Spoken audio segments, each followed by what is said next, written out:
đưa thì lướt bu thêm song căn xã đưa tài lướt bu hey lướt bu phải pe lướt bu hey lướt bu phải pe palum pasai papi kera pa lướt bu lui đam thấy na lung sung kip pa na kip pa ding in khu sot na don't tell me to cry I want to live longer don't tell me to cry I want to stay happy don't tell me stop smiling it's my turn all day long in life without smile it's fly a day without sunshine hey lướt bu hey lướt bu phải pe lướt bu hey lướt bu phải pe palum pasai papi kera pa lướt bu Lui đam thấy na lung sung kip pa na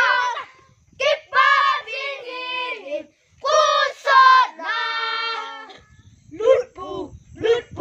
hey lướt bu phải pe lướt bu hey lướt bu phải pe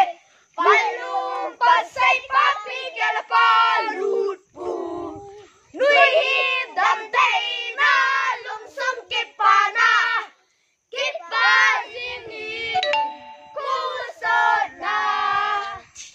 nắng nuôi dễ in phải pe sung alom cho mẹ na tu vali li chun kalung sung asal va e anui pe kisan na hoi lâu chu upai leitare kisung alin na nui le na mel ahoy cho me ai lướt bu hey lướt bu phải pe lướt bu hey lướt bu phải pe palum pasai papi kera pa lướt bu lui đam thấy na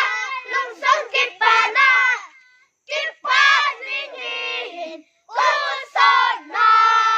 lướt bu hey Thank you.